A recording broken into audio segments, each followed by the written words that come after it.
Hey guys, it's Christy. How you doing? Oh my gosh, I'm finally here. Are you excited? I'm excited. I can't even tell you what a shit day, guys. I've had so So initially, I was getting set up, and I had 10 minutes to go before the show when I dumped a drink on my station and on my chair. So I'm and on my sweatpants. So I'm currently sat in damp clothes, a damp chair, and then I was streaming to nowhere. I can't even tell you, when we talk about how complicated OBS is compared with dealing with Hangouts, like randomly, it seems like you can reuse a stream key. Like now I just changed my stream key, and if I go back to the original location, I will be able to use the same stream key to do a different stream later today. But it doesn't always tell you when it changes a stream key, or it's not obvious to me when you get a new stream key. And so I don't know whether it's just FFS, FFS. But the good news is, or at least the positive that can come out of this, is that, I was broadcasting to nobody for 15 minutes. So you guys are like, annoyed that you showed up 15 minutes late. In all honesty, if you were working for 15 minutes and nobody was seeing it, that's even more annoying. But as it is, the good thing is that we can get going with stuff right away. And I'm just going to fix my hair because I got a haircut and I want to show it off. So it's looking very cute, very 20s. That's my goal here.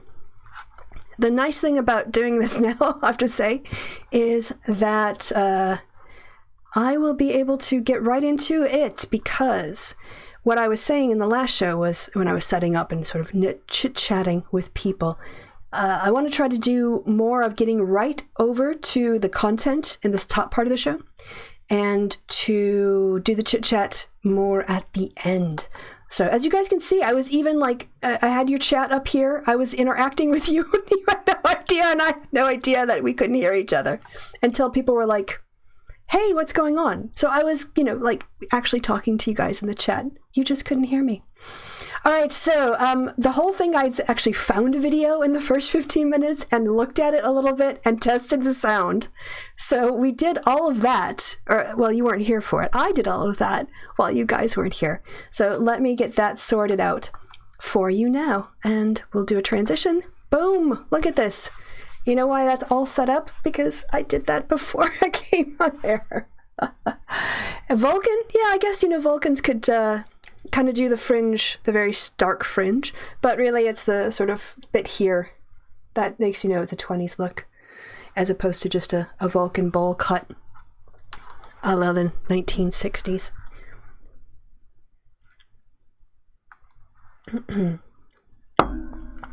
Right. What I was saying, again, you guys didn't hear me, but we're going to get right into it. All that fluff for posterity is gone. Right. Normally when I do a PragerU video, sorry, I'm going to switch that up a little bit. No, that's not going to work. All right. Normally when I do a PragerU video, I do a live reaction, and in real time. And I think it makes more sense if I were to do this, properly. You guys can see, how to do a fact checking of a video, or how people do video responses. I don't know if you've ever thought about the process or anything. And I think that if you're going to do a live reaction, then obviously sort of spontaneous, just going through the video and reacting is how you do it. But if you do a response video, you need to look at the larger picture and the overall message, thesis of the video.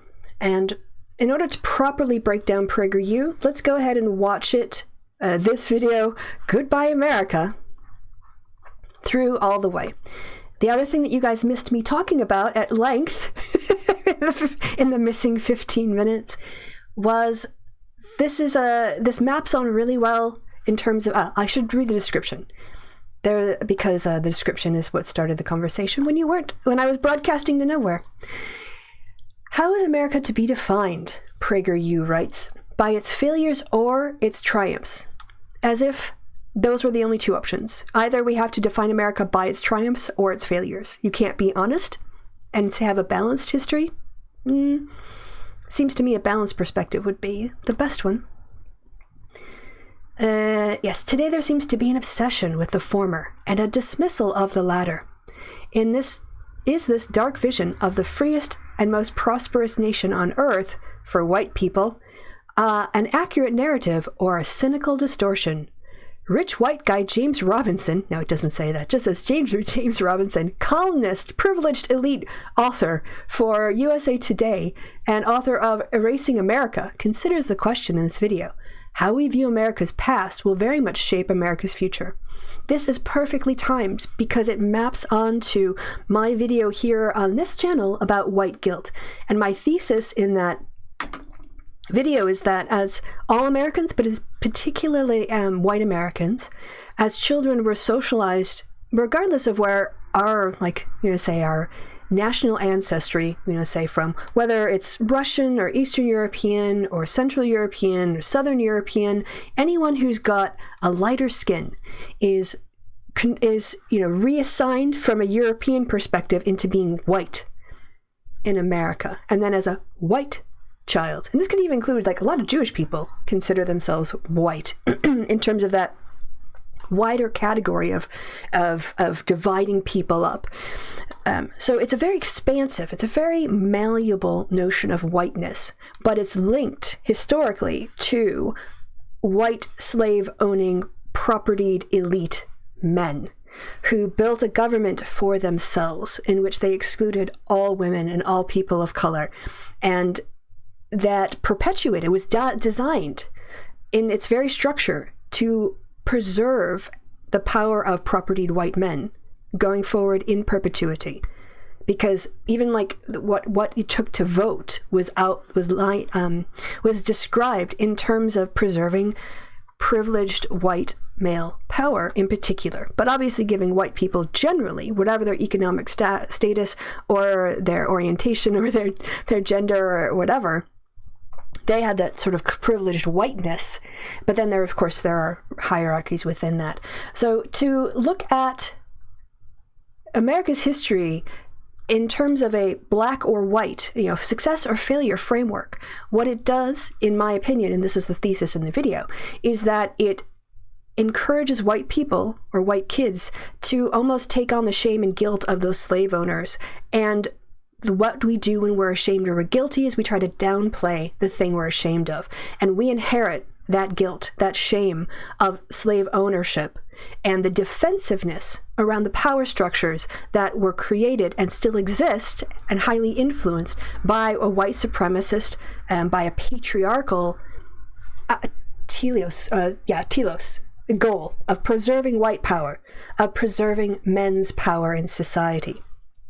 And that identity politics, in particular, that class white elite men's identity politics and attacks on any other group that wasn't exactly like them, is what we're trying to overcome in all of our institutions and government. So let's have a look. I'll do a test. You guys can tell me that about the sound levels first. If it's too loud, again, I did a sound check before I was streaming. I just wasn't streaming to this channel, and you guys can tell me now whether or not this is too loud. So let's do a 10-second check, and then I'll look in the chat here for reactions. Okay. Oh, you know what would help is if I turn the desktop audio on. That would be so helpful. Also, I might turn myself down a little bit. I'm a little bit in the yellow. You guys can tell me if I'm too loud. But let's start this again with this rich white guy. Okay. Do you remember America? If you read about it in a history textbook, You probably learned about a land of oppression, racism, sexism, income inequality. All right, so is that okay, sound levels? All good? All right. Yes. All right. Okay. This is interesting already in terms of just outright propaganda. I really like these headphones. I do not like where this sits, though. I'm going to, maybe in the break, I'll have to readjust my, what do you call it, my cropping here so that I can move my camera a bit over more. But yeah, that's better. It keeps falling into my coffee, and I don't want my headphones to go into my coffee. All right. Yeah, so we're going to write this down, okay? It's weird. The way that they put together these scripts is really, really strange to me. So his first lines are, "Do you remember America?" As if people don't know what it is. So let's hear it again. Do you remember America? What? Okay, all right. Remember America. Like, do you know of... I mean, how is... who do they think they're talking to? Who do they think their audience is? This is an English video. So they're targeting this at English speakers, right? And people who have English as a second language. But let's face it, primarily the people watching this, I know I said I was going to watch it through, but I am befuddled, are people in the United States, Canada, Australia, the UK, and other places where people have learned English. If they have learned English, they have probably learned about America in their English courses. Like, it burns my brain. I don't understand this concept. Do you remember America? I really don't. All right. So anyway, buffering, trying to process. Still doesn't make any sense. Okay. So let's go on. So the opening question is, do you remember America? If you read about it in a history textbook, you probably learned about a land of oppression, racism, sexism, income inequality. Okay. I am so confused. I know I said I was going to watch this through, but I honestly have so many questions. All right. So remember America, as if this is directed to non-Americans, right? Presumably, if you're saying, do you remember America, you think you're talking to people who don't live there, because obviously somebody in America would remember America. So then the next bit is, in a history course, you learn about income inequality, sexism, and police brutality. Have you looked at a history book lately when it comes to discussing, like, expansion into the New World? It's, things like Plymouth Rock and Roanoke, or whatever, is that what you say? Jamestown, and the colonies, and the Puritans, and Thanksgiving.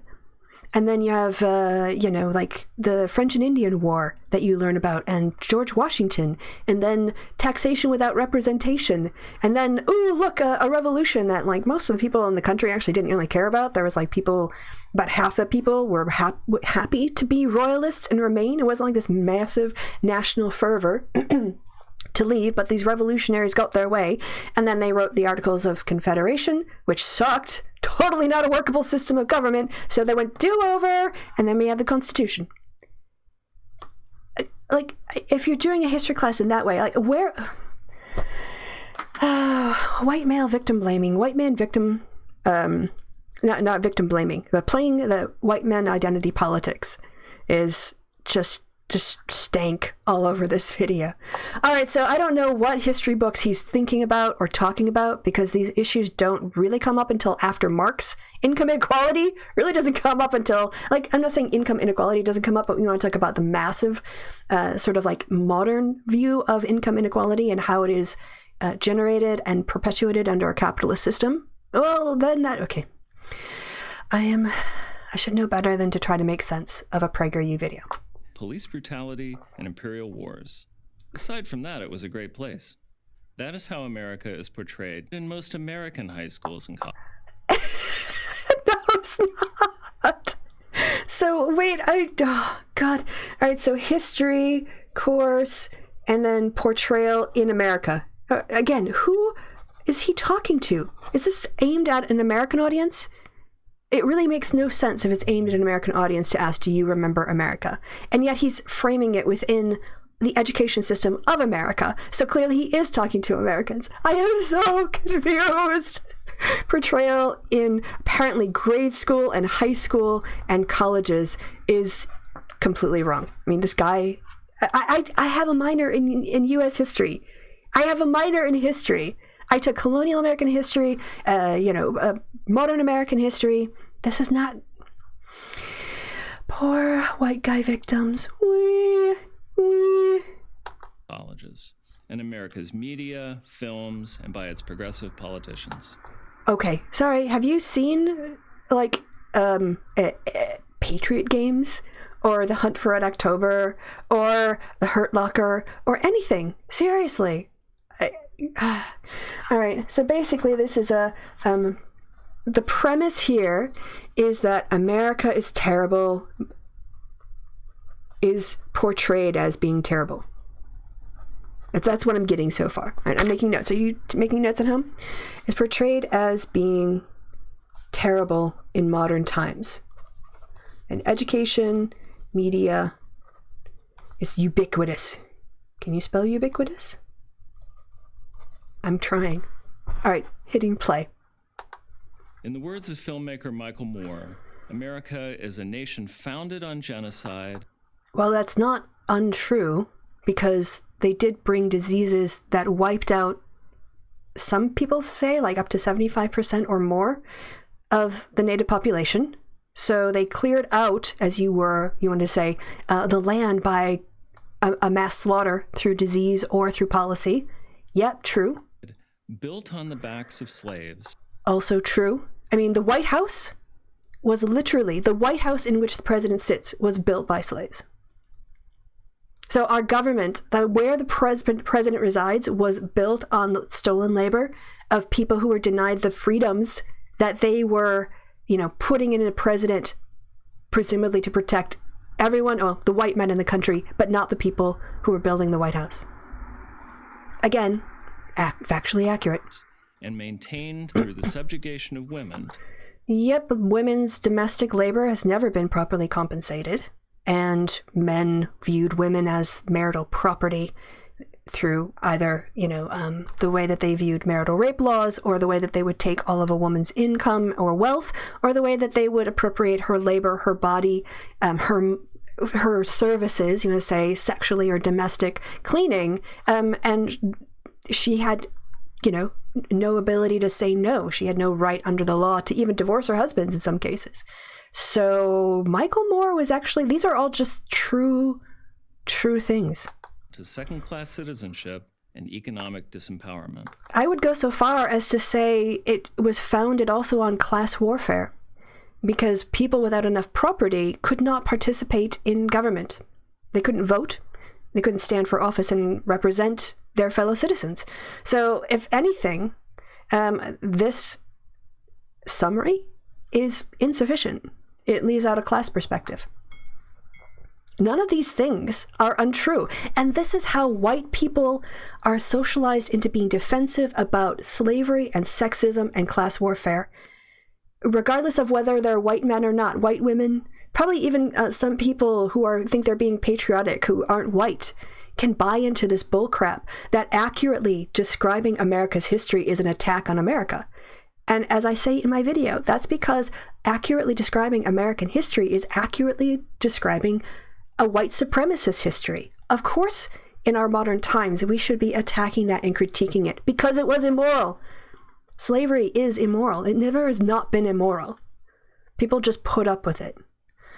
So, this is not... I know I said I was going to watch the whole video, but it's so hard not to just fact check them as you go. Is that America's history? Yeah. Honestly, they brought slaves 400 years ago. They maintained slavery until we had to fight a war in order to get rid of it. We stole a bunch of land from people. And we definitely committed genocide. Not only did we steal their land, when the American government would enter into treaties with native populations, the native peoples, they would renege and take their land back and double deal. So in terms of property and ownership of land and people, that's totally true. Was it sexist? Did it deny women equality under the law? Yes. In some elections before, women were able to participate in the colonies. And after the Constitution, that ability for women to vote was taken away. So, yeah, if you only focus on how the white men who wrote the document were giving rights to themselves, then yeah, America looks really great. But if you start and go, okay, well, this group isn't protected, and that group isn't protected, and that group's not protected. Here, have a think about this. Okay, so much for doing the notes. Clearly, I can't hold back. But when the Second Amendment and the Fourth Amendment were passed, the Second Amendment is the right to bear arms. The Fourth Amendment is the protection against improper search and seizure. In Florida, after that time period, members of the white militia could go into the homes of Native peoples or blacks, free blacks, and search for firearms and confiscate them. Free blacks were allowed to join state militias, but only as a bugler or drummer because they wouldn't give them guns.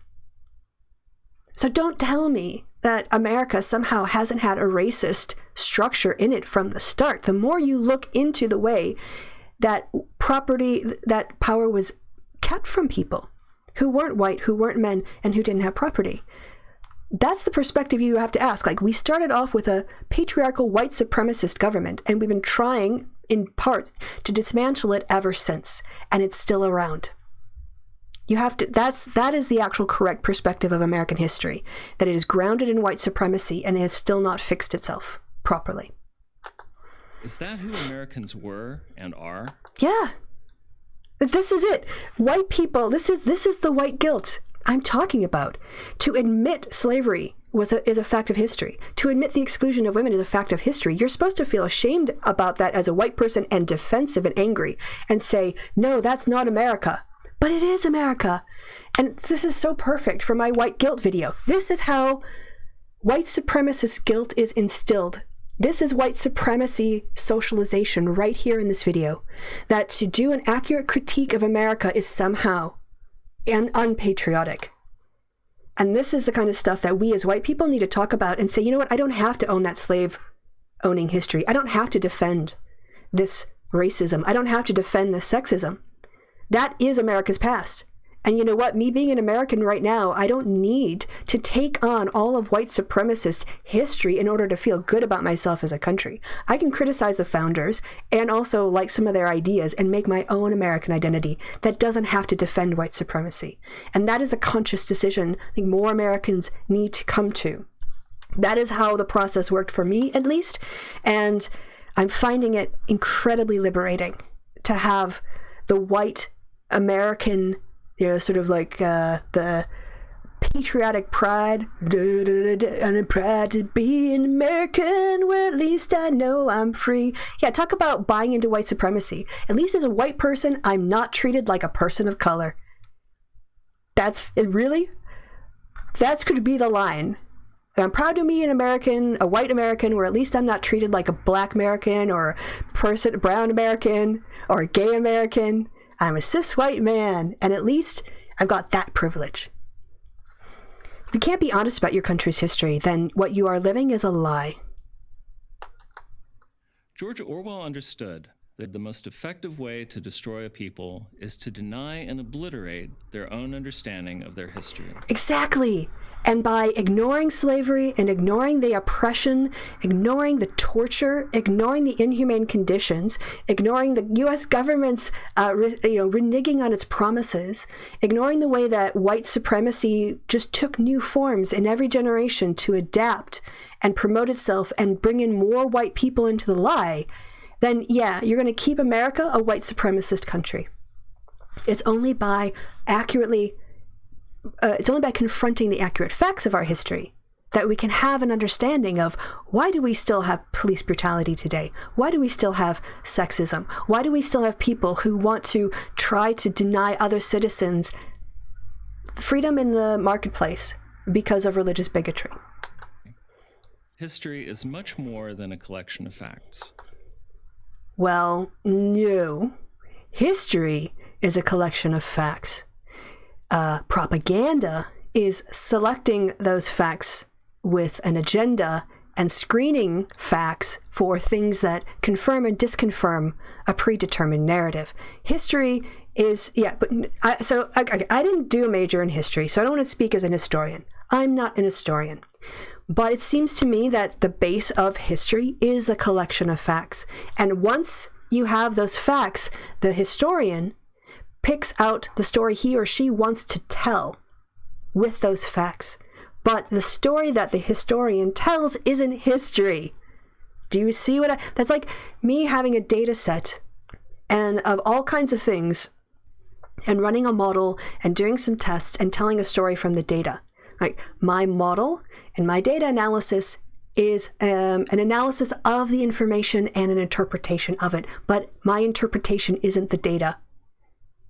There's a role as the creator of that story that I'm putting into it. And so when he tells you that, history is more than a collection of facts and tries to bind up history with white supremacist defense, then we'll have him. History and our understanding of it tells us who we are as a people in the same way. Exactly. And when you excuse white supremacy in your history by cherry picking the facts, you are actually socializing people who are the targets of white supremacy into not challenging it, and those who benefit from it from not questioning it. That's not history. That's a sort of what's the word I'm looking for? It's more like a national story. It's a narrative. It's a myth. Our national myths are not history. He's trying to conflate, I would say here, hero myths of the founders and hero myths of Americans that white men really like to hear about themselves because they identify with those, and white women too, but less so because of the difference. But, oh my. Your personal memories and experiences define and shape who you are. White. Okay, well, that's different. Because as a person, I'm one individual, but a country it's not, oh God. He's promoting here groupthink. We all have to think the same things about America. And it's the kind of things that sort of claim that America has freedom of speech, but wants right-wing cancel culture for Colin Kaepernick when he wants to exercise his. Wipe out your memory and you wipe out your identity. Well, I think I don't know that really sits, to be honest. Memories in and of themselves aren't, let's say, a moral framework, like a gut instinct and a gut reaction. So I don't really know. You don't have to.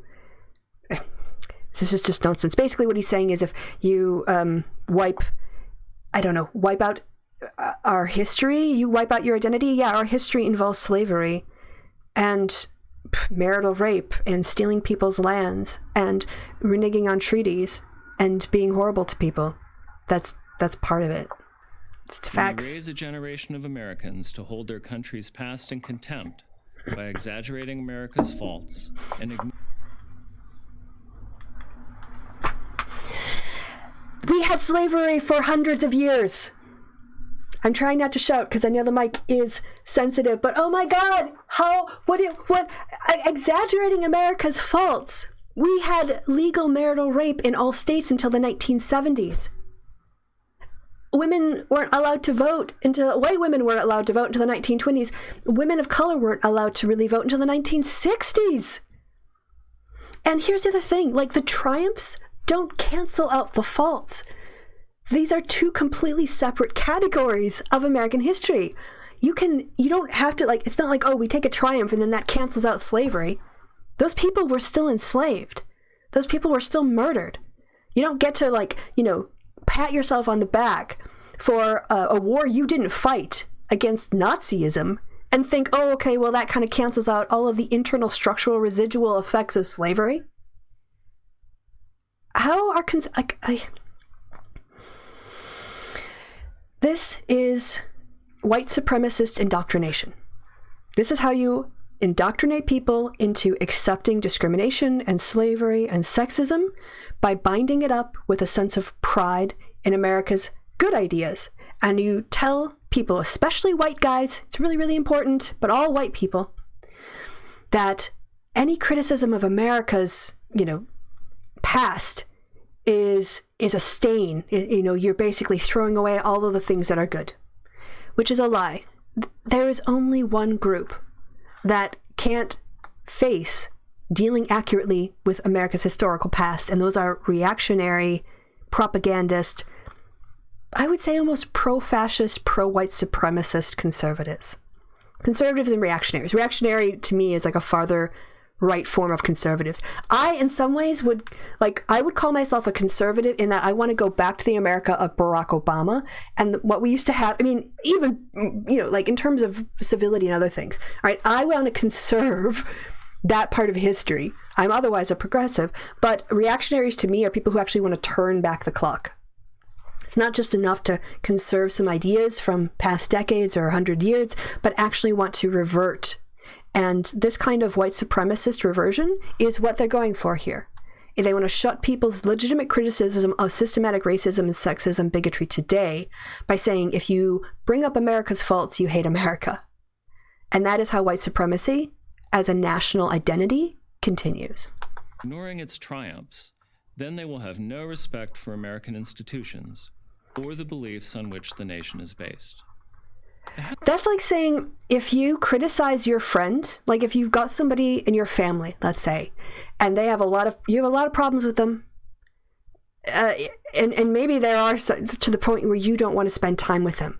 But I think we all know we don't have to agree with someone 100% in order to necessarily have a relationship with them. It's the same thing with our national identity. We don't have to be told a bunch of BS fairy tale nonsense about how America has always been perfect.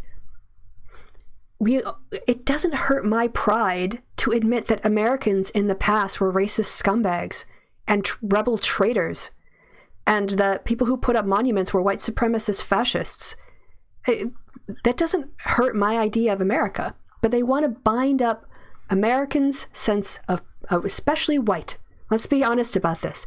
This is aimed at white Americans in particular and meant to indoctrinate and anyone else. But this is to justify and perpetuate a white supremacist notion by lying about the fact that if you criticize America at all, you can't appreciate anything good about the ideas or the ideals of it. That is the white supremacist agenda. Then they will have no respect for American institutions. I can still respect freedom of speech without respecting the 3/5 person compromise.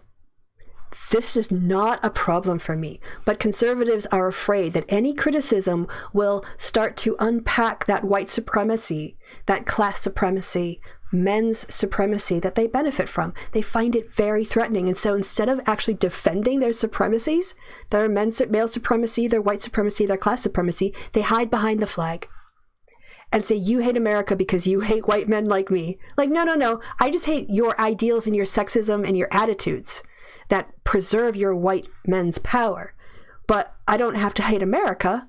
I actually think that if you look at the proper ideals that we're all supposed to be espousing, the privilege of white men really needs to be rolled back. And you all need to we need to talk about reparations and balancing out the historical scales. One group has been exploiting the labor and the lives and the resources of all the other groups. And that's got to stop. Or the beliefs on which the nation is based. Again, not true. It hasn't always been this way. Used to be that white supremacists ran everything, and no women, and no black people, and no Hispanics, and no Native Americans were able to give us any lip. And that's what he wants to get us back to, the no-lip white supremacy of the past. Until the last few decades, liberals and conservatives alike shared a common understanding of America's origins, its history, and its mission. So what he's saying is that until the social media rise, most liberals and conservatives didn't have a lot of opportunities to engage with a proper critique of white supremacists, the role of white supremacy in America's past and present. And he's also discounting liberals and conservatives who were aware of those problems and were critiquing them. Probably more liberals than conservatives. He's not citing any data for these attitudes. He's just saying, oh yes, back when white people all agreed that we were the best and that we should never criticize each other, that was a really good time. Liberals and conservatives, he's not looking at it by demos. He's not looking at it by age group. He's not looking at it by geography. He is creating a story, a narrative that will defend white supremacy. So let's watch him construct. Let's watch the white supremacist at work. Of spreading liberty within America and around the world. I'm sorry, but you just look at American foreign policy in the 1970s when we were installing puppet governments in order to back fruit companies so that corporations could like get access to countries and their resources. No. Again, the idea that we were about spreading liberty within America, what, when there's Confederate signs and flags and statues everywhere, where voter suppression tactics are openly being employed, where gerrymandering is used to preserve whites' power, this America never existed. This America of like everyone getting along and agreeing never existed. What he's doing here is saying he's trying to create an idea that white supremacy and men's supremacy and class supremacy didn't used to be contested. It has always been contested. And that's the lie that needs to be exposed. This is the white supremacy socialization at work. They recognized America as the country of the Pilgrims and Jamestown. White people. Of the self-evident truths. Now, he's not mentioning slavery. Notice, it was 400 years this year that slaves were first forced on to American soil to work for white people without any compensation and until the end of their lives, and even to condemn their children and their children's children and their children's children into centuries of slavery. That happened 400 years ago this year. You think he's going to mention that? Because that's how the wealth of this country was built, on the backs of slaves, while white men watched and white women fanned themselves on the porch. Of the Declaration of Independence. Which only applied to white propertied men. He's leaving that part out. It's a white supremacist government he's talking about. Not even a white supremacist one, because it was class restricted as well. He's not mentioning any of those facts. Of the individual rights. For white propertied men. Oh, look at the white people. Look at the white people. What about the slaves? What individual rights did slaves win? None. None. Because it's not about America. It's about white supremacy. It's about white men's power. That's what this was about. The revolution wasn't fought for everyone. The revolution was fought for white propertied men who cared about this stuff because they wanted to take power to their own group and exercise it over other people. He's not mentioning that. And secured in the U.S. Constitution.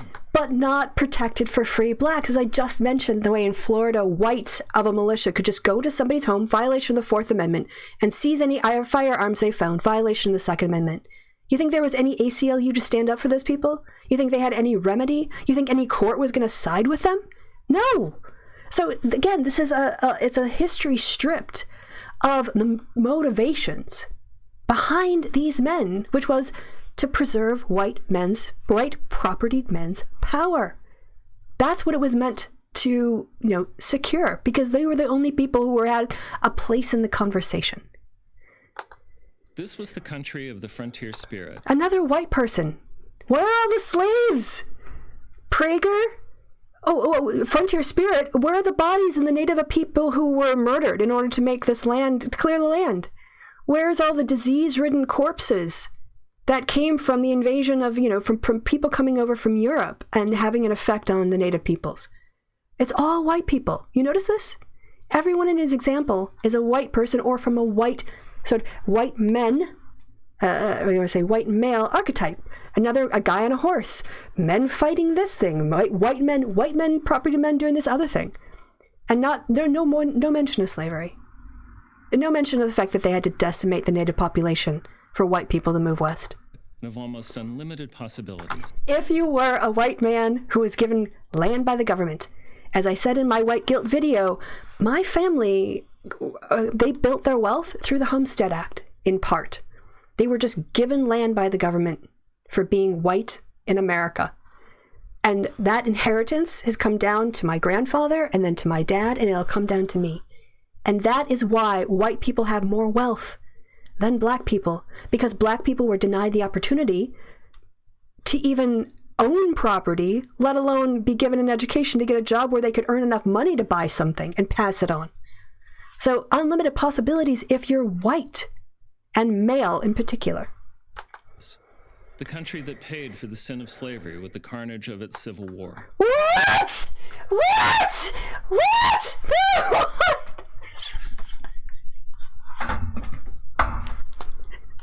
No! No, oh my God. What? Okay.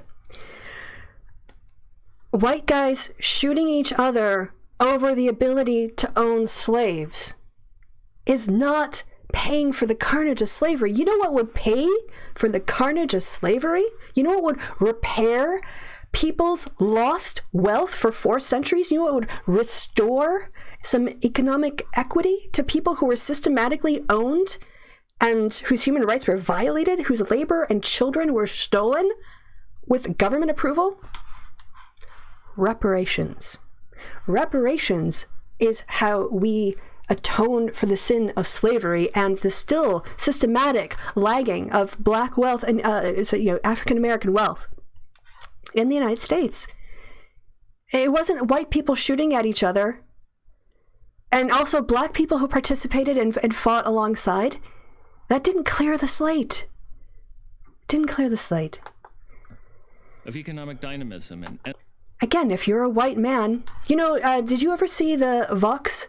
I think it was Vox did a video on why there are so many Chinese restaurants across America.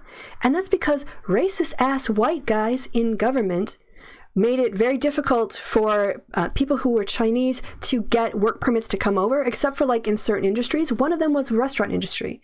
So people who were Chinese would come to America, they'd start a restaurant business, and the community would actually like put together money in a pot. So 7 or 8 or 9 people would invest and open up a restaurant, and when that made money, they would use that to make to open up another restaurant, and then use those to have permits to bring more families over, or family members over.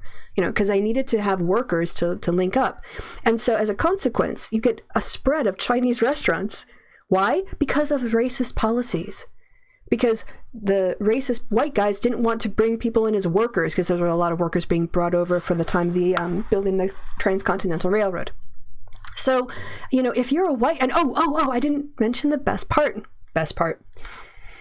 In order for these companies to get started, like this cooperative of Chinese investors, local businessmen, I'm sure, who are putting their money into a new business, a white man had to sign off on their application. Can you imagine? Like wanting to start a business and you have to go get a certain person of a certain ethnic background to give you permission? That's America. That's what we need to talk about. Because if you don't know about that, then you don't understand the perspective of like Asian discrimination, like how deep and how long it's been going on. Discrimination against Asians, even though they're supposed to be the good minority stereotype, right? You can see all of this racism, all of this white supremacy. And he's whitewashing that. He's presenting white men without discussing the fact that he's leaving out women of all backgrounds, and he's putting white men into shadows, but they're white men, right? He's having white men be the standard for all Americans, and that is how that white supremacy gets passed on. Endless invention of unparalleled individual opportunity. Is that spelled wrong? Is it? Doesn't that say unparalleled? Sorry, no, go back. Fascism. Go back. Okay, more white guys. Okay, sorry. Is that how you spell unparalleled? We didn't defeat communism, you idiot. Communism is an idea. All right, I have to check this. Unparalleled.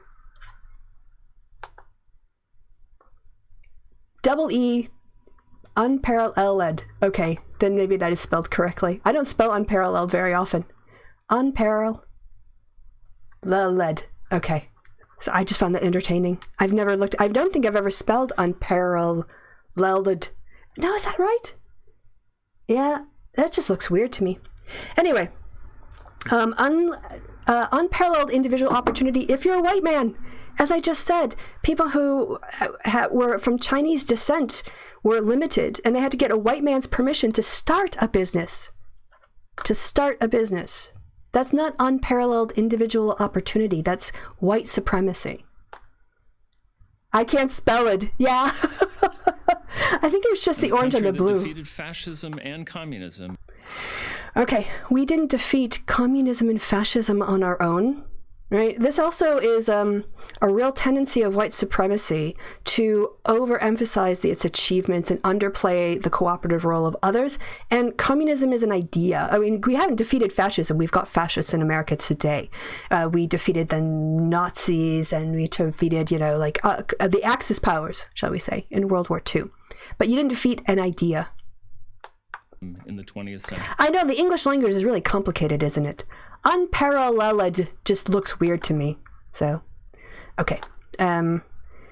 Defeated communism in the 20th century. Again, and this is, as I said, riding on the coattails of others is a huge problem for white supremacy.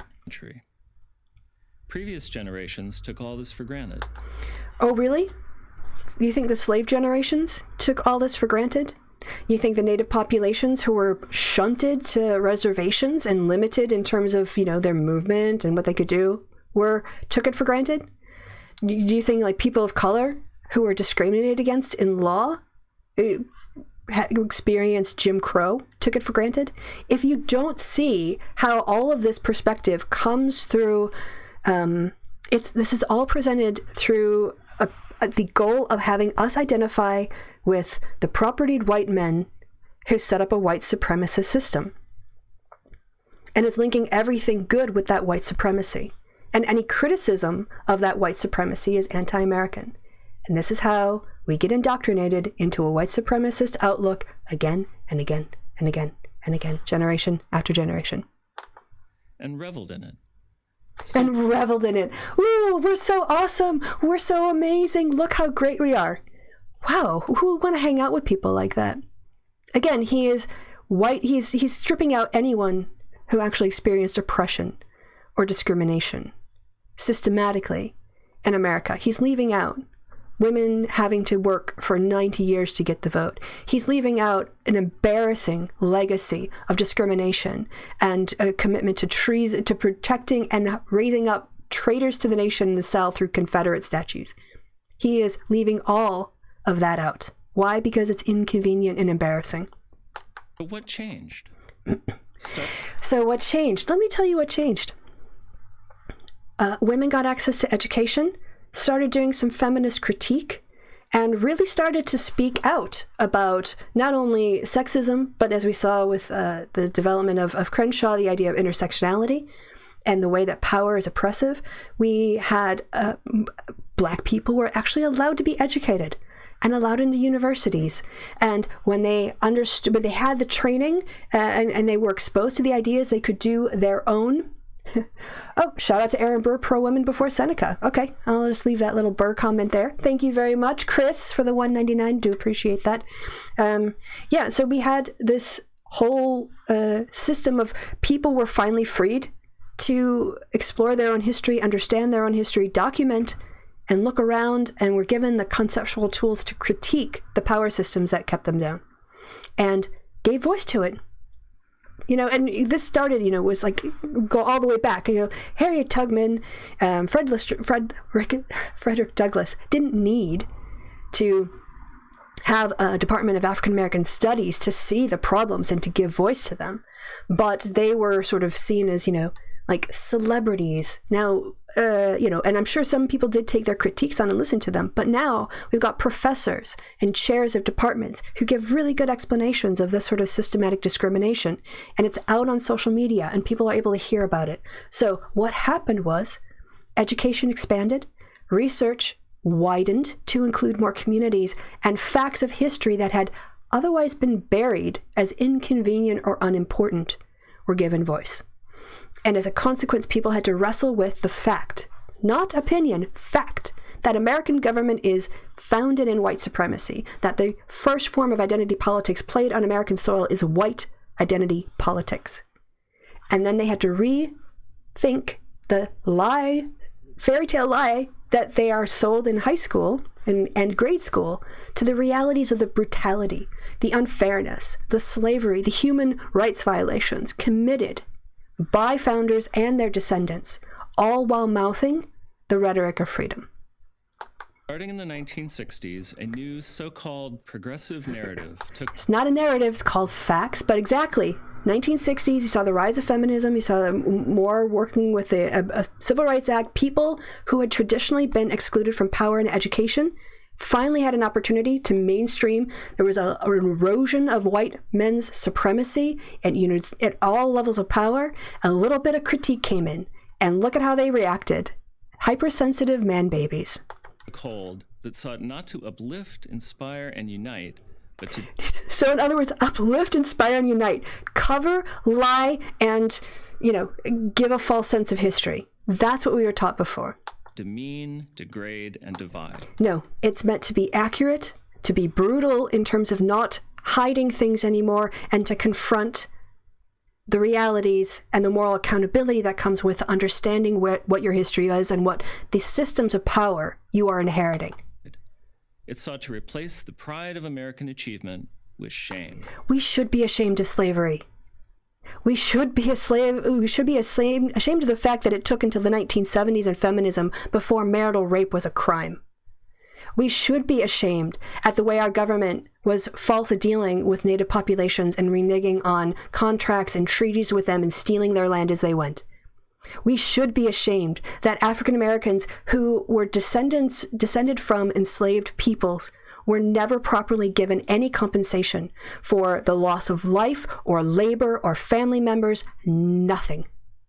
Of course we should be ashamed of that. Of course, because we would expect anyone else to be ashamed of it. Why shouldn't we? Why shouldn't we? We're not special because we're white. We're not. He wants you to think that white people are special and shouldn't have to hear these uncomfortable things that, make me feel a little bit bad inside. No.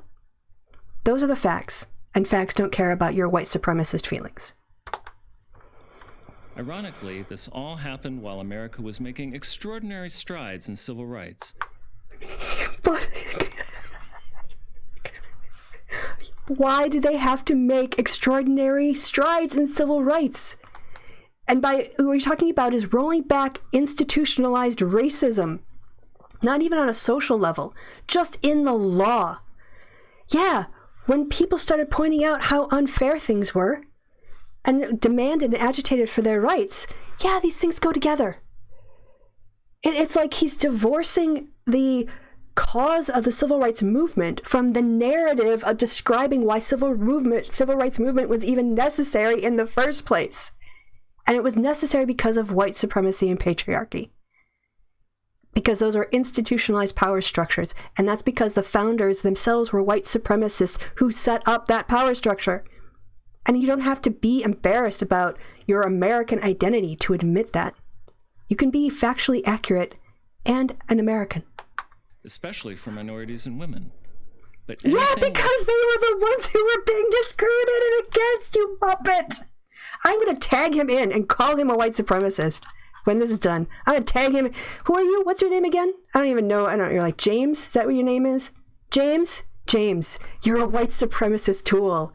You are promoting a white supremacist narrative. You are defending white supremacy, thinking that it's patriotism, and it's not. Oh my goodness gracious.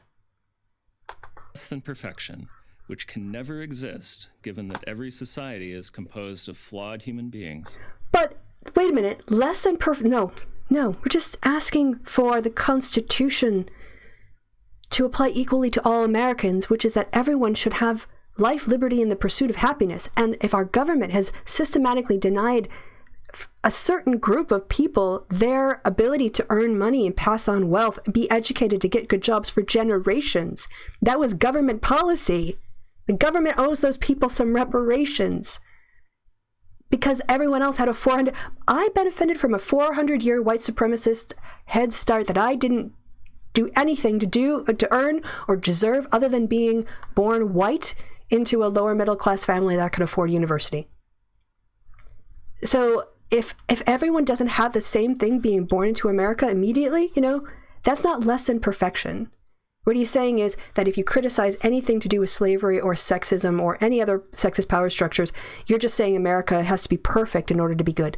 And this is a way to defend white supremacy. That's all he's doing. He's defending white patriarchal supremacy. Is now considered a total failure, and Cites victims of no the one. past are elevated as an indictment of the present. Wow, talk about dehumanizing millions of people.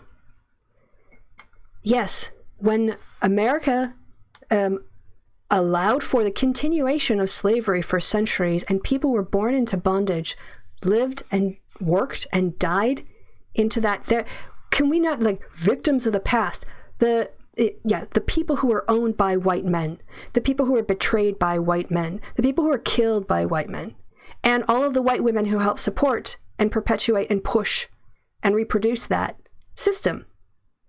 We should elevate them as an indictment of the present because that system is still with us.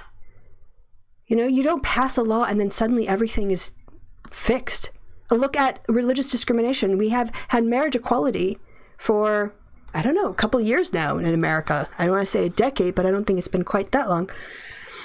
We still have people who claim religious protection to discriminate against gay people. So it's not like you pass a law and everything changes. But of course, that's how white supremacists want. Oh, can't you just be happy with what you have? We gave you the right to vote, women. Can't you just shut up now? Oh, we gave black people the right to, own their own wealth and inherit and pass it on. Aren't you? Can't you just be happy with what you have? No. We want what you have. That's fair. Why do you get more? Along the way, all the classic American touchstones have been undermined. According to the progressive narrative, Christopher Columbus discovered America only... he one of the first comments he made, Christopher Columbus, he probably won't mention this, but he talked about how people would make good slaves. People of these islands would make good slaves. You think he's going to mention that in his Christopher Columbus bit here? To despoil it. The founders... Wait. But he didn't actually say Christopher Columbus didn't come to despoil it. He came looking to steal shit and enslave people, and he also brought his European diseases with him. So even though he's saying, oh yeah, Christopher Columbus, they want to criticize him, he doesn't actually offer a defense here of Christopher Columbus. Doesn't even say accurately what Christopher Columbus did that could be criticized. Wrote the Constitution only to codify their ownership of slaves. Who said it was only to... That's just a lie. I'm sorry, James, you liar. You liar. Who? Quote me somebody. Who said the Constitution's only goal was only to codify their ownership of slaves? And you notice that he's not mentioning the 3/5 person. He's not mentioning the fact that slavery is codified in the Constitution. He's just doing, he's doing a straw man argument. Is that what I'm looking for? He's saying, oh, these people are saying it was only done. The Constitution's only role. Well, again, one, he's not quoting on anyone. Two, it is true that slavery was codified in the Constitution. So he's using these little rhetorical tricks, as reactionary, pro-fascist white supremacists tend to do, to minimize the white supremacy and give you, some ways of talking around the issue instead of to the issue. The great captains of industry enrich themselves only by exploiting the poor. Well, yeah. What do you think happens when you have slave, not slave conditions, but basically, workhouses and industrial, why did we need work and health place safety? Why did we need unions? Why did we need the 40-hour work week? Why did we need weekends? Why did we need, why did we need any of this stuff? It's because they weren't giving it to workers. So they had to demand it. And every time unions go up against management's issue is not protecting their workers. It's about keeping their labor costs down. So, yeah. American traditions that were perfectly acceptable even a few years ago. Oh, goodness, here. We're going to talk about white supremacy in the culture now being challenged by other Americans who have a different lived experience. Let me guess, is this going to be about kneeling at the flag? Pledging allegiance to the flag. Yeah. Singing the national anthem, even saying Merry Christmas. Wow. Yes. So what he's basically saying is anyone who doesn't, you might have, in law, you might have freedom of speech, but if you actually try to exercise it in a way that makes white supremacists feel uncomfortable, in a way that challenges men's supremacy or white supremacy or Christian supremacy, then you're a bad person. He's not extending that right of freedom of speech and opinion to the people who don't want to say the pledge, or who want to kneel, or who want to say happy holidays. This is how white supremacist other people, by making reasonable and completely acceptable things under the Constitution, look unpatriotic. Have been called into question, mocked, and sometimes banned. Liar! Liar! Where is Merry Christmas being banned? Except perhaps in that free marketplace that he loves so much, in businesses where companies are telling their employees to say season's greetings, because they know they have agnostic customers and Muslim customers and Jewish customers as well as Christmas customers or Christian customers. And therefore, because so many different events take place over the course of the winter month of December and into January, Happy Holidays is a way to guarantee you will never get flack, except, of course, when the Christians get offended at the idea that you are not acknowledging their special holiday and you're not making it all about them. Like, of course, like, imagine if, oh, God, I can't even, I'm not gonna, but let's just leave it at Christian privilege. The outcome of this new nonviolent civil war between those who hold America... So wait, it's a civil war to actually speak correctly to historical facts and have a different opinion. That is the white supremacy I'm talking about. That is the really just virulent white supremacy that says if you don't repeat our narrative about how good we are over and over and over, you are attacking America. As if American history is so fragile it can't handle a little criticism. It's not American history that can't handle criticism due to fragility. It's white men who are working at Prager U. America and its history in contempt. And those... Again, you can do both. You can be like, Thomas Jefferson had some good ideas, but, really got to keep the fact in mind that he was a hypocrite. He was also immoral because he owned, bought, and sold over 600 human beings over the course of his lifetime and carried on a lifelong relationship with one of his enslaved women, which technically we would count as rape now because she didn't have the legal personhood with which to consent under our laws. And he is both. He is a man with good ideas and he is a man with horrible moral history. And it's fine. Like, Thomas Jefferson's dead. He doesn't care. And why would I feel offended if someone criticized Thomas Jefferson? This is what Prager wants. This is what James wants. They want you to identify with the white supremacy. Root for the white supremacist. Believe the white supremacist narrative about how it wasn't really that bad for everybody who wasn't a white guy. Just identify with the oppressors and focus on how they had aspirational ideas for each other's rights. And then, identify with that, ignoring the fact that if you were living in colonial times and you weren't one of them, you were on the outside. That's the factual history they want you to ignore. Those who, without denying its flaws, revere without denying its flaws. Do you guys remember any of the flaws they actually acknowledged in here? Where does any talk about, where in these pictures, what are we at, 346? Where in any of these pictures of the wonderful history do you have the slaves here coming through? Where do you have, the native peoples dying?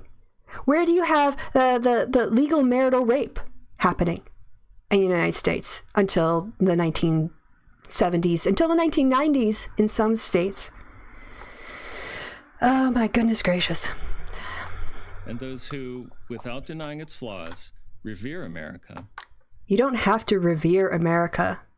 You can admire things. Can we just look up the word revere? Let's just take this idea of revere, all right? Because it's important. A lot of these people are fundamentalist religious types. And I also can't spell today because you need another E at the end of that word. To show devotion. Right, here we go. So it says have a great respect for. Here we go. This is better. Show devoted deferential honor to. And that is exactly the kind of reverence that I think he's talking about here. It's the sort of devoted deferential honor to white supremacy. And the attack on white supremacy is actually to him an attack on the honor of America. And we need to stop this, white people. In America, this is not, you don't have to own that history. You don't. You can be freed from this white guilt that PragerU is trying to impose on you. Will determine the future of the American experiment. Yeah, either we will confront our past and actually rectify the structural inequalities and also the social attitude inequalities and the bigotries, so that every American can wake up and feel like they can leave their house and they will be treated the same under the rule of law and by their fellow citizens as everyone else. Or we can keep denying that we are a history grounded in white supremacy and power imbalances. There's class divisions, and there's divisions based on sexism and various types of bigotry. And just keep getting along, and those people who benefit the most, like James, like Dennis Prager, all these elite, white, propertied, class, like men who have a sense of their own superiority because they're a cis guy with a penis, and their economic status and their sense that they shouldn't be criticized, and that, if we don't have that, we won't have an actual American equality. We will just have more of the white supremacy structures that we've had in the past. New history we will make. Is America a country that was built by slavery? Yes. Or a country that overcame and... Wow. This is how a white supremacist uses a false dichotomy to ignore the legacy of slavery. It was built by slaves, and for generations, those cohorts had no opportunity to build wealth based on their labor. They had no equal opportunity to education. They had no equal opportunity to any kind of employment, let alone health care or legal rights. And then they were just turned out without any investment in reparations for education, for loss of income, for emotional damages, for distress, for physical harm done. I mean, think about the insurance payments related to having an arm cut off, or having losing an arm or losing a limb. Now imagine if slave owners had actually had to pay reparations to the slaves that they whipped and beat and lashed and put in hot boxes and tortured. I mean, all of the white wealth would have transferred immediately to the entire all of the black population, and they would still owe money. White people would still owe them money. So how can you say we overcame and abolished slavery when that economic disparity, when white supremacy continued actively right the way through Jim Crow and right the way through the Civil Rights Movement, and is still perpetuated and easy to find in everyday America? We haven't overcome... Just because slavery isn't illegal doesn't mean we've overcome the history that slavery has left us, institutionally, economically, for entire demographics. So we were a country that's built by slavery, and we have not overcome the historical legacy of slavery. Even if it was legally abolished, economically, it continued. Abolish slavery at the cost of 600,000 lives. Oh, what he wants to say is, let's not identify with the slaves. They're black. Let's identify with the white men who fought the Civil War. Because what he's saying is that the lives of those 600,000 white men cancels out hundreds of years of slavery, millions of people enslaved over the course of those centuries, all of their people being tortured, raped, murdered, all of that. You can just if you have 600,000 white guys die, that's even to him. I don't know how you could possibly be more white supremacist than that, James, and PragerU. Is America a country of rampant discrimination or in accepting people in... Again, this false dichotomy. Have you looked at studies about employment trends and the likelihood of getting a callback if you have a European sounding name rather than an African sounding name? How about the fact that women who have MDs or PhDs are still introduced by their first name when their men colleagues introduce them instead of being, Dr. Winters, like, oh, here's Christy. Right? We have rampant discrimination. Some people can be accepting of other people, but because some white people, you want to feel good about yourself, James, Prager U, ooh, look at us, Candace Owens, we're accepting, right? These are not dichotomies. There can be both accepting people and rampant discrimination by other people. And sometimes it's the same people depending on, you can have someone who is like, oh, I'm totally cool with you, if you're from a different ethnic group, but if you're gay, then you can't stay in my business. You can't, I'm going to claim religious discrimination. So again, if you're an idiot, PragerU is really good at convincing, but if you think hard or just reflect a little bit, it all falls down. An active pursuit of a more perfect union. How can you be in active pursuit of a more perfect union if you don't accurately describe the history that has set up all of the discrimination and the inequality we are currently experiencing? Do you see the contradiction there? You can't be in active pursuit of a more perfect union unless you admit the union isn't perfect. So which is it? Do you want a more perfect union? Or is America got a great history that we shouldn't feel bad about? Is it a country of grinding exploitation or a land of limitless opportunity? Well, if you're born into a wealthy family, and it helps a lot if, you're white and Protestant, but, if you're born into a lot of money, that goes a long way. It's both. Again, it's like they think are they talking to 8-year-olds who only understand, literally, these can both exist at the same time, and they do. Limitless opportunity, though, I have to say, I don't think it's limitless opportunity.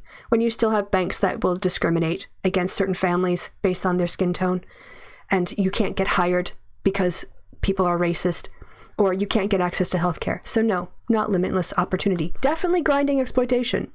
Not limitless opportunity. Yeah, I think, there are opportunities, but not limitless. The time has come to choose. You don't have to choose. This is it.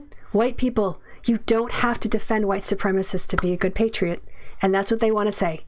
And you don't have to. You just don't. How will you remember America? Accurately, honestly, without feeling defensive over admitting the truth that there's a lot of white supremacy, a lot of patriarchy, a lot of bigotry in our history. And if we don't admit it, we can't get better. I don't know. That seems pretty obvious to me. All right, so, guys. Whew, that was way longer than I thought. Sorry about that. I should have watched the 5 minutes, but honestly, I couldn't. Honestly, couldn't not react. So, good idea in practice, but it totally failed in the implementation. All right, so I need a break. We've been going now, even with the delay, 15 minutes of the mystery stream that no one watched. Honestly, you guys didn't miss much. It was mostly me just setting up and doing tests, and it was fine. I think this is normally in the show where I would take a break, and when I come back, I will talk to the chat. So I will tell you guys. So that was it. That's, if you wanted just the substance of the show, I'm sorry it took an hour to get through a 5-minute video. I'm so sorry. I guess, should we finish this here just to see what the last bit is? I'm James Robbins. I'm a white supremacist. Today, I'm a fascist. Of Erasing America for Prager University. You're a prick. Thank you for watching this video. I am totally going to tag him into my reply. I am totally going to tag him. What's his name again? I am going to call James Robbins a white supremacist defender, and this entire video, nothing more than obvious and explicit defense of a white supremacy in American history. That's exactly what it was. Okay, so yes, I am going to, my coffee is cold.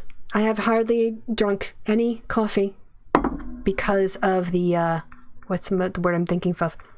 I was doing a stream. I was doing the review. So, here is a plan. let's say at 40, I'll try to get back by 45, but let's call it 47. That's 10 minutes from now. I want to stretch my legs and make a coffee and, probably check on a game that I'm playing. Get coffee, yes. And then I will come back and answer any questions you guys have put into the chat. And I'll also talk to you about, not that it doesn't matter if you don't want to hear it, because, well, if you can leave, but I want to tell you about these videos I've been binging and the video production stuff. So just like a little, like, what's going on with me. All right. I'm a middle-aged white guy. Yeah, James. Or, well, both James. I think, James in my chat is way better than the James we just watched. So I'll just give thumbs up for James. Okay. That's it. I'm going to go to my pre-show now and turn the music up. I've got to unmute it first. And yes, I've also swapped over from dogs running around to the autumn fireplace because it's getting to be autumn and it looks cozy. Okay, that seems about loud enough. Sunshine, no idea what he says there. Okay, guys, see you in 10 minutes.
Sunshine.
Hey everyone, I'm back. Hey, how you doing? I'm doing alright, thanks. Yeah, so let me go ahead and swap this out. We're gonna wrap up the show here with just some normal chit-chat.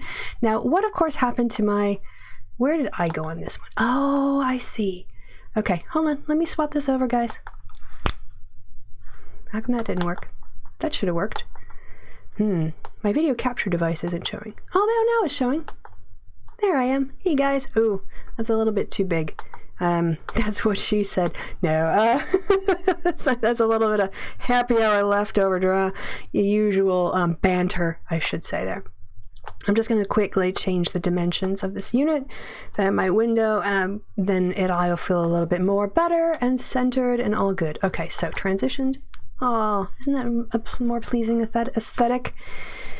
I remembered while I was getting my coffee of something I wanted to do before the end of the show, and that was to talk about the new polling results. Very exciting. As you guys know, I love polling.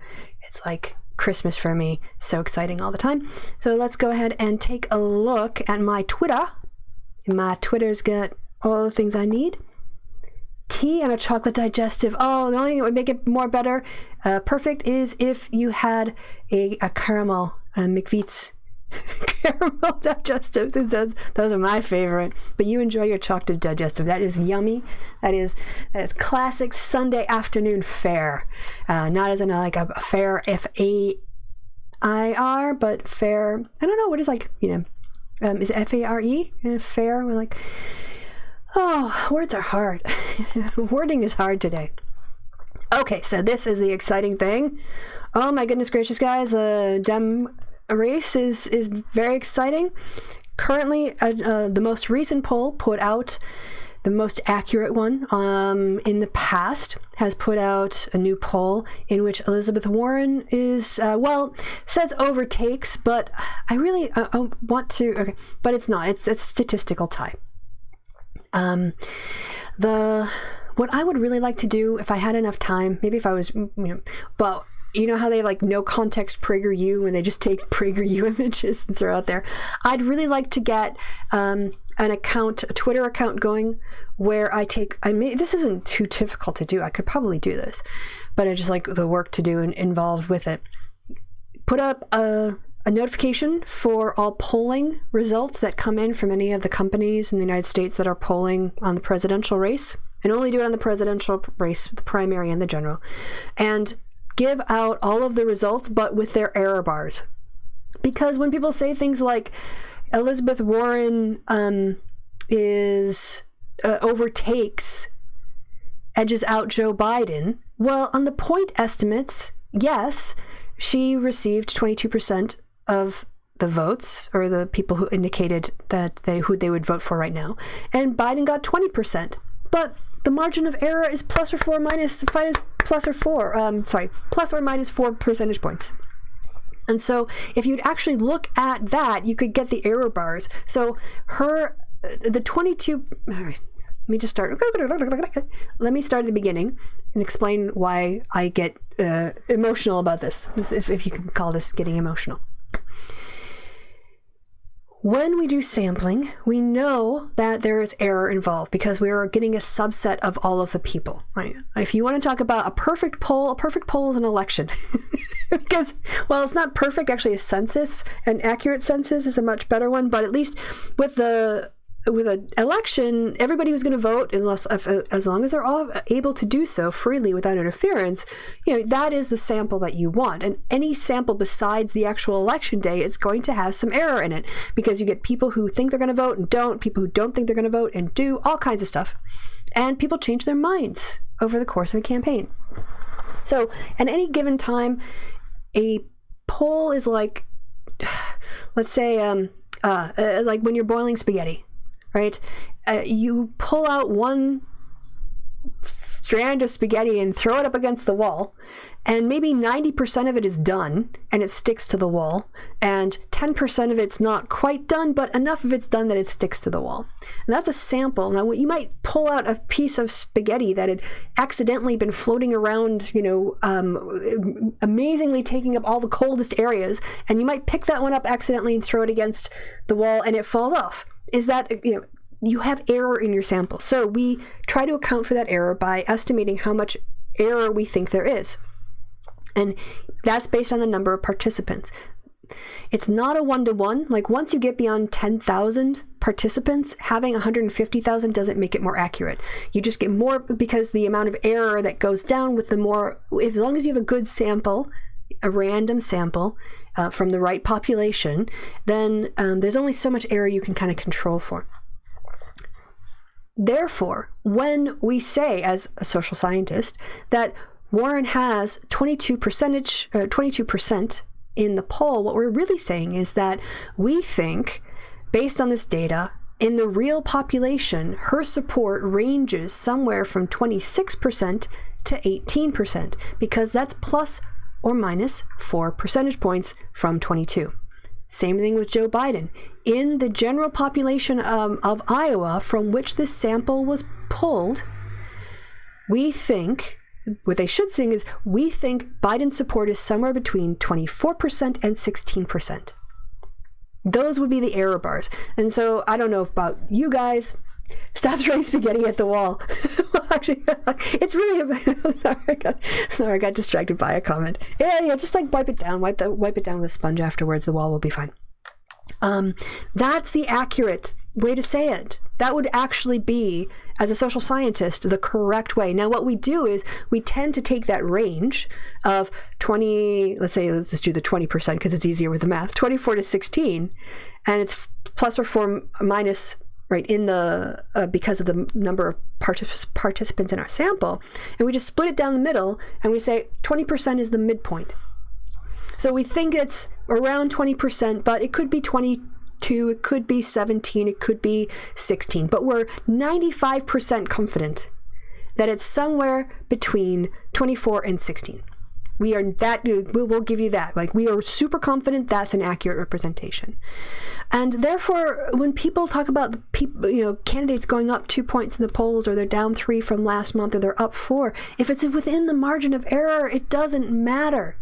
The only time point estimates within a margin of error should attract your attention, and actually in this case of Warren, this pattern follows, is when you see a trend line.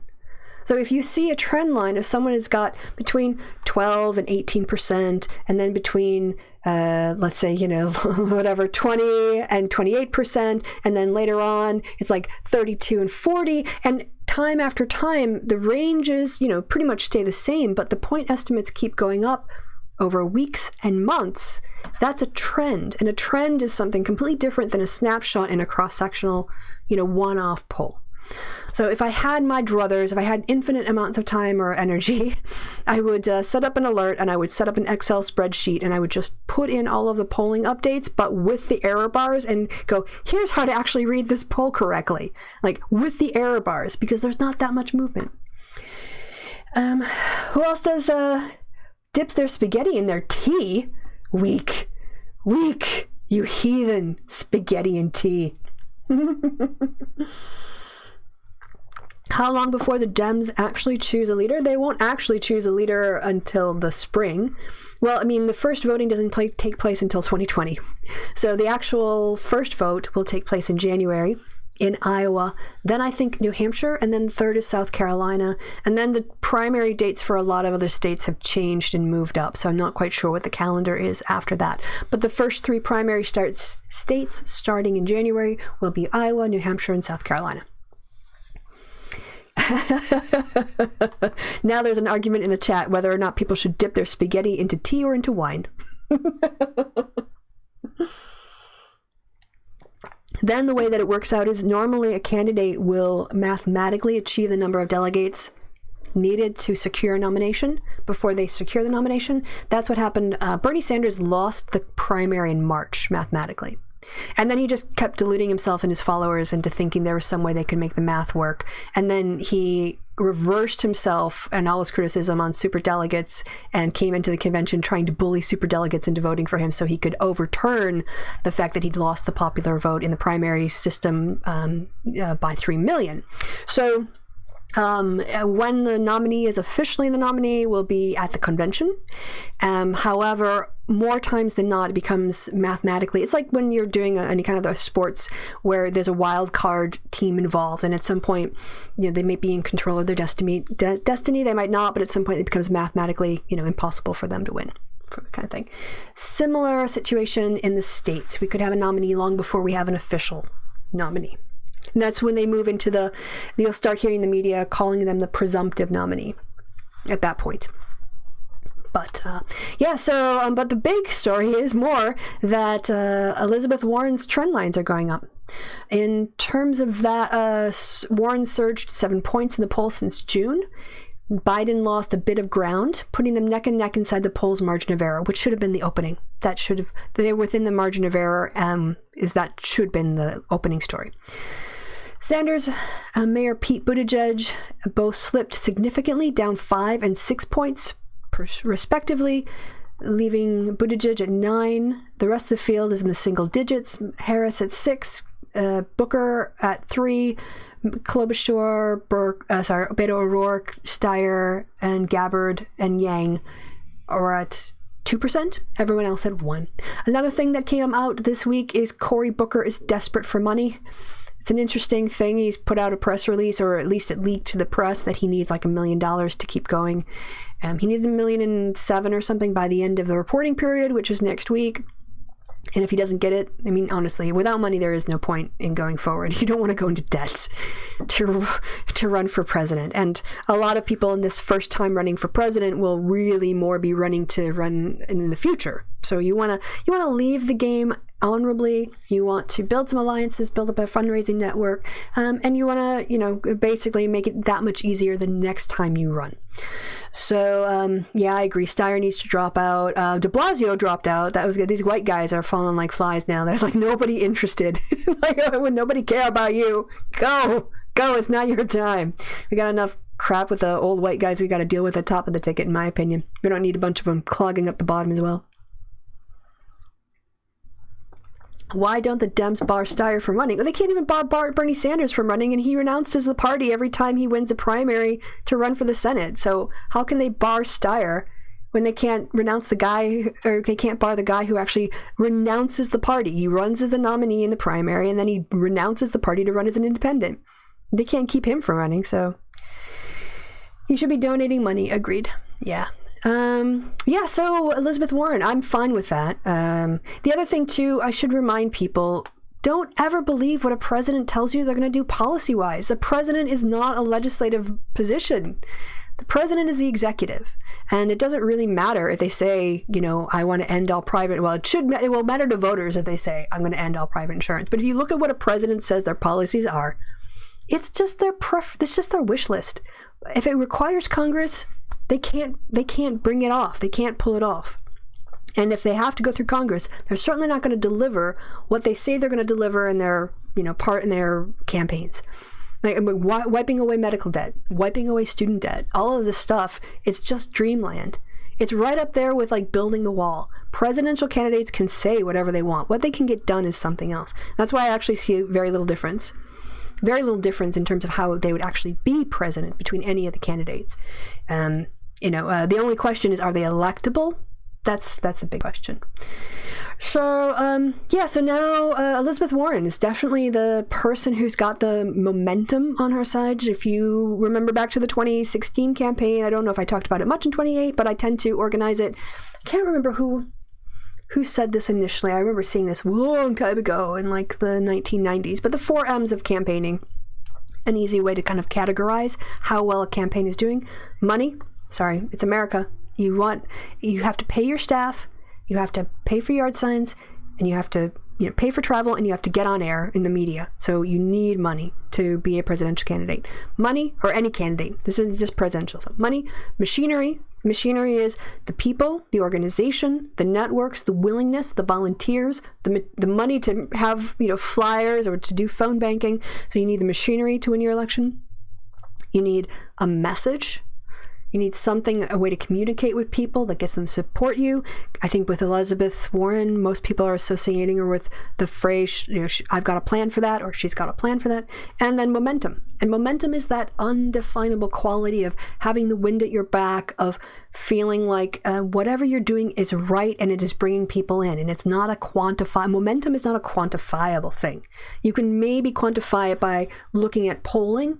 For instance, you can see her momentum through the trend line, but oftentimes on the ground, it's a much more visceral sort of thing. And I'm fine with Warren. I think a lot of people have Warren, as this isn't just my speculation. I know this from watching the news. A lot of Dems who are not tied to, they're supporting a candidate but not committed, have her as their second choice. So I think that is a real big strength that she has, being a second choice, because honestly, all she then has to do is manage her money and her resources while other people struggle and drop out. Like a Cory Booker, like a Blasio, and other people like that who don't make the debate stage, basically, and wait and hope to suck up hoover up their supporters. I think that was all I really wanted to talk to you guys about on that front. So yeah, I've got other bookmarks, but I don't really have time to. We're getting to the end of the hour. I know that I lost 15 minutes. And my dad. I usually call my family. My dad's up first, so he's still does farmer hours, even though he's retired. So he'll be expecting my call in the next 10 minutes or so. Okay. Yeah. So I guess this would be the time if you guys have questions in the chat. And again, thank you, Chris, for the super chat. I appreciate that. If you guys have any comments you want me to read out now, would be a good time. Just going to check, make sure. Oh, who is that? Oh, Chris, you did twice. Oh yeah, you did the shout out to Aaron Burr. I think you did that in the middle of it. So, gosh, well, thank you so much, Chris. You are a rock star. Everyone who listens to the podcast should thank Chris for that donation. They have helped sustain us for another month. So, liberal scum revolution now. I'm too tired for the revolution. It seems like a lot of work and a big opportunity to get a bunch of a-holes power that they don't deserve. Because it's always the loudest and the most boisterous and the most extreme that seem to win out in those purges. Yeah. Well, you guys don't have any questions for me, or it's so lagged that you haven't had a chance, or you're all just writing them now. But yes, so my project ended on the EU, and now I've got this entirely other project. Sorry, I'm closing my eyes because I'm organizing my thoughts a little bit in my head, but try to summarize this quickly. I am going to be creating. I'm going to be creating videos with a sort of an actual sound stage, like a fixed area, with specific learning outcomes, and it's just meant rather than learning enough to get by, I'm actually going to have a dedicated space that I will have to light and mic for audio and put furniture in, and then I have people who I need to work with to develop their training scripts and storyboards, and then plot out my shots, and also do media training for them and their wardrobe and their makeup so that they have a great rehearsal when we do a rehearsal before our live take. And I have to do this for like 7 or 8 different people. And I spent, starting, was it Thursday? I signed up. I can show you guys. Udemy. Yeah. I guess it's kind of that weird, I don't know why they call it Udemy. I guess it's like Academy, but not. And they always have, and this is it, I totally bought into this. They had courses that you can buy for dead cheap. Really, really cheap. Normally they're like hundreds, and you can get them for a tenner. Yeah, I can do that here. Pretty sure this is the same account that I used to log on. Yes, so here are my courses. Yeah, I know I'm not eligible for that discount. So if you are going to, oh no, I did a different one. Sorry. I have a different profile. I forgot. But anyway, I'll have to go back and do that one. Anyway, it's pretty good. The course that I'm on, one is 7 hours, one is 5 hours. Another one is like another 5 hours, and it's everything from lighting to cameras to makeup to working with talent to writing a script to, as I said on Twitter, I can now make a key light on the fly with a big ass round cake pan, 5 meters of LED light strips, daylight light strips, and like some paper towel or tissue paper that you buy from a card store. So yeah, man, I got skills. But I also feel if you've ever binged educational material, and none of it on this is that difficult, a lot of it in some ways is I knew from watching videos, but it was good to have someone explain the process, you know, rather than trying to reverse engineer it. But man, my brain was just, I'm so full of video production stuff.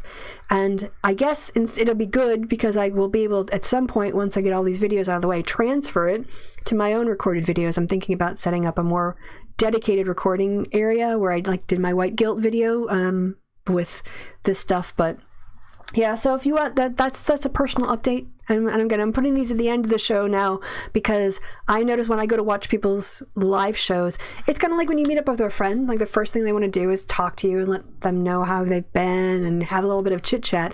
But I find when I go to the Culty Dusty live stream or Poisoning the Well live stream or anyone else's live stream, Kevin's really good at this. Get to the content. Just jump right in.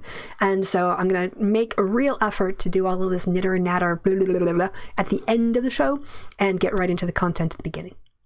Oh my goodness gracious, there's so many comments. All right, let me see what you got going. Oh, what happened to my OBS? Where'd you go? Okay, I didn't just stop streaming, did I? No, happily. No, still going. Okay, so let me see your comments. Thanks, Christy. Oh, great show as ever. Yeah, I'm liking this. I want to thank Too Fitty for kind of reminding us that PragerU is a thing. And yeah, we can keep doing live fact-checking PragerU content. It's super easy for me, and you guys seem to enjoy it. Question, if it was up to you, would you rather impeach Kavanaugh right now, or would you rather wait till there's a Democrat in the White House? He won't just be replaced with another right-bringer. I think it's difficult to do an impeachment on him without an investigation, and right now Congress is kind of gearing up for elections because they're coming into an election year. So my preference is to get a Democrat into the White House and to keep the House and to flip the Senate.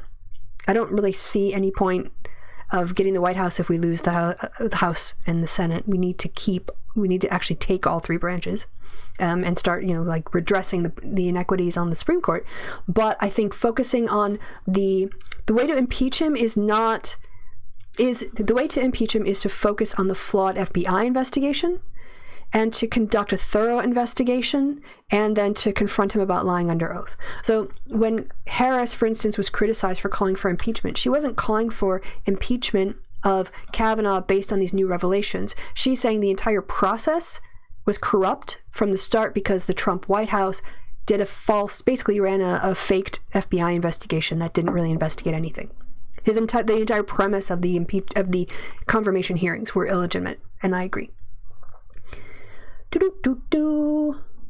We still waiting on a pension, or I would super chat. Yeah, no, don't worry about it. You guys don't have to pay money. I'm just really grateful when you do.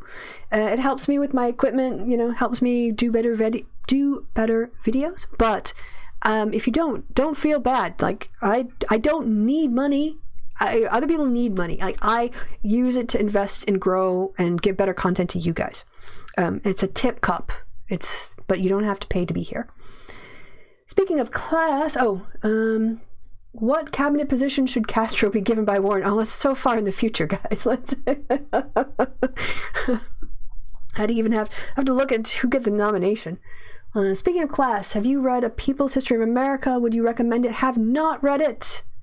So I'm really embarrassed. I'm not a huge reader because I have to read for work all the time. And this is also like, I got involved in politics and then I got a job in politics.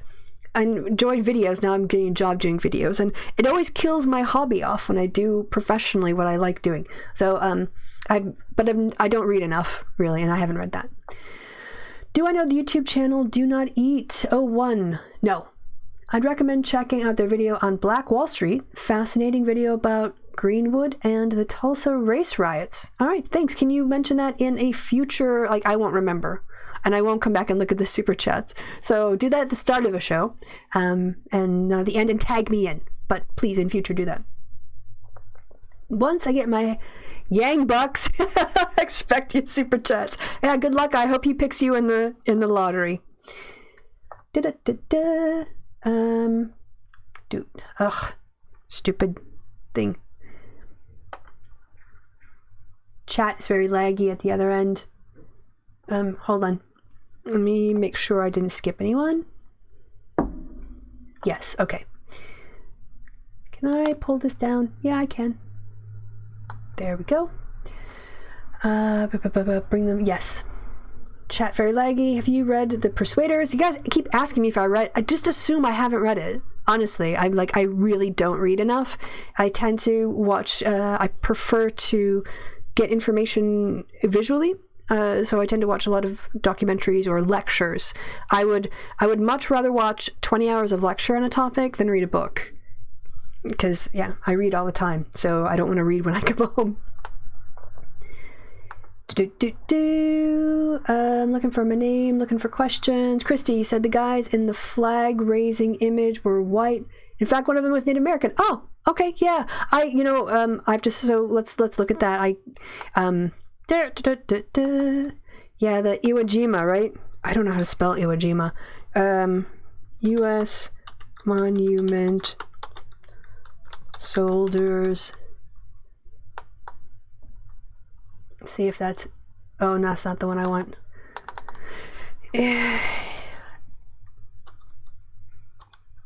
Alright, that's just embarrassing. But I'm going to hope that if I spell it that way, it'll give me the right one. Yeah, that was it.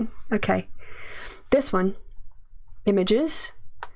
Gonna be honest, I can't tell the ethnicity of those people. And maybe in the original photo. Can I get this bigger? I've seen this in person, by the way. Yeah, I'm gonna just say I think a lot of people impute whiteness onto that, and maybe that was my error for assuming it. But I don't know what the original. I'm sure the Wikipedia article will say what the original image was, and maybe in the original, inspired by the iconic 1945 shot of 6 Marines raising a U.S. flag during the Battle of Iwo Jima in World War II. Blah, blah, blah, he made the proposal, blah, blah, blah, blah, blah. So, 1945 picture. Extremely popular. 3 Marines, Michael Strank, Corporal Harian Block, misidentified until January 97. Renee Ganon, Ira, Native American, yeah, one of the 6 flag raisers. So well put. Okay, yeah. So 5 out of the 6. But I think most people just, again, I think the default assumption when you see a shadow of a guy on a horse in a frontier or of a soldier in World War II is to fill in a white man. I think that's the problem with American white supremacy, is that is the default assumption. So, but yes, well noted. Thank you to Fiddy for raising that. If only we could drag Kev kicking and screaming into the 21st century. He's actually, to be fair to Kevin, he's making a lot of effort to master OBS, and he's very keen. I offered to host and to take over, and he's always, I can host. He doesn't always do it well, and I don't always do it well. I didn't realize my phone last time had disconnected, and I was using my mic array, so, but... You can get the Persuasion on Audible, too. Oh, okay. Just so everyone else knows. All right. You like any anime? I am not quite sure. I'm not against anime. I don't I don't even know if I watch something, is it just the style? Because I might have watched things that were anime without really enjoying them because they were anime, but it's certainly not an aesthetic I myself go out of my way to find. I'm much more likely to watch a RuPaul's Drag Race for the aesthetic than an anime. Not, again, it's not hate. I'm not hating on anyone. Just not my cup of tea. Bad Empanadas on YouTube. Okay, some other recommendations in the chat. So I think that's about it, guys. And we must be about 20 after the hour at this point. Yeah, 16 minutes after the hour. What else? thought there was something on a channel I was going to recommend, but now I can't remember. But anyway, it's great to be back. This is important. I'm traveling next week, so I'm not entirely sure if I'm going to be able to do a live show or not. I'm having to travel for work for an expert seminar that's taking place on Thursday and Friday, so I'm just going to stay in the area over the weekend, because who wants to travel on a Friday with all that? So we'll see what happens next week. Maybe I'll do a pre-recorded show and upload that, premiere it. I could maybe do that. I don't know. Many things, many possibilities. But until then, I will also try to get a happy hour in with Kevin by Monday night. I guess that would be tomorrow. I should message him because I'm flying out on Tuesday evening, so I can't do it then. Okay, well, this has been good. I've got my thoughts organized for the week ahead. And until next time, guys, it might not be a live show on Sunday, but I will do something. And yeah, you can always support the show through the live chats or the Patreon or just by showing up. You don't have to give any money whatsoever. I just enjoy your presence. I appreciate your being here. Until then, you guys, I've been Christy. You've been awesome. And okay, check the chat. There's more interesting things. We'll see you guys in the YouTubes or on Twitter. Go follow me on Twitter if you haven't already, and we'll catch you guys next time. Okay? Bye-bye. That was a weird way to say it.